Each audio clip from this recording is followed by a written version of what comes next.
بسم اللہ الرحمن الرحیم۔ السلام علیکم۔ فرعون کی بیوی کا نام حضرت آسیہ بنت مزاحم تھا۔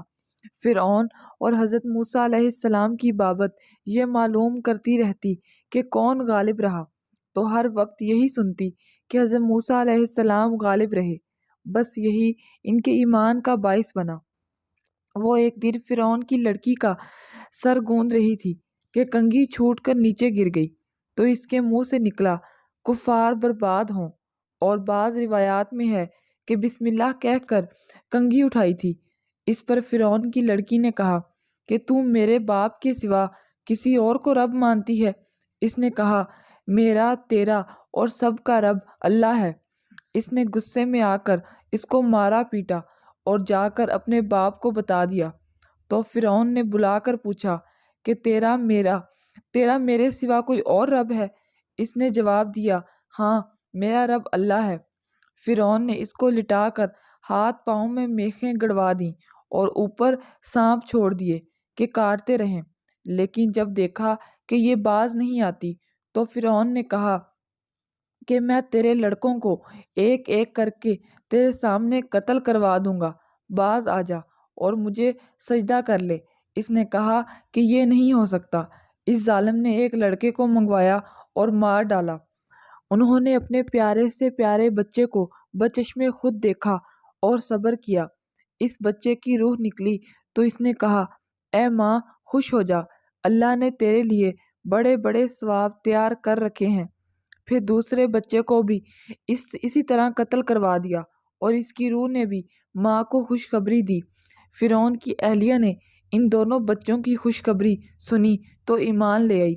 ادھر اس مظلوم عورت کی روح بھی اللہ تعالیٰ نے قبض کر لی، اور اس کی منزل اور مرتبہ جو خدا کے ہاں تھا وہ حجاب ہٹا کر فرعون کی بیوی کو بھی دکھا دیا، تو یہ اپنے ایمان اور یقین میں بہت بڑھ گئی، یہاں تک کہ فرعون کو بھی اس کا پتہ چل گیا۔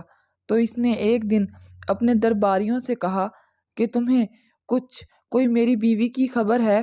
تم اسے کیا جانتے ہو؟ سب نے بڑی تعریفیں کی اور بھلائیاں بیان کی۔ فرعون نے کہا کہ تمہیں نہیں معلوم یہ میرے سوا دوسرے خدا کو مانتی ہے؟ پھر مشہور ہوا کہ انہیں قتل کر دیا جائے گا۔ اس کو اللہ تعالیٰ نے اس طرح بیان کیا جس کا ترجمہ یوں ہے، اور اللہ ایمان والوں کے لیے مثال بیان کرتا ہے۔ فرعون کی بیوی نے کہا میرے پیارے رب، میرے لیے اپنے پاس جنت میں ایک گھر بنا دیجئے اور مجھ کو فرعون اور اس کے عمل سے بچا لیجئے۔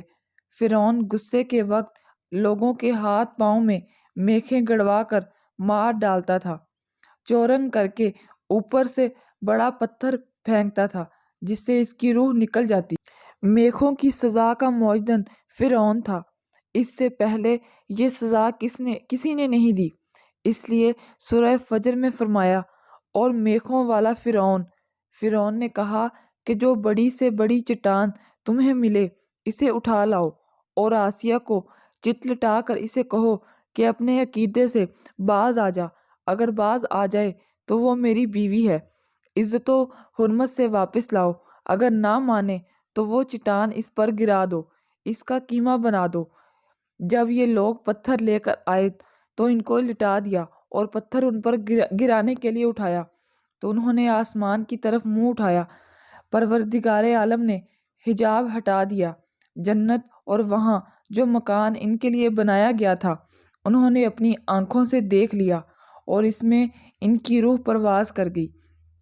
جس وقت پتھر پھینکا گیا اس وقت ان میں روح نہیں تھی۔ ایک روایت میں ہے کہ فرعون نے آخری وقت میں اس نیک بیوی پر طرح طرح کے ظلم کیے، انہی مظالم کی حالت میں جبکہ فرعون نے ان کی حالت بری کر رکھی تھی اور ان کے چاروں طرف آگ رکھ کر چھوڑی تھی، تو انہوں نے مندرجہ بالا دعا کی۔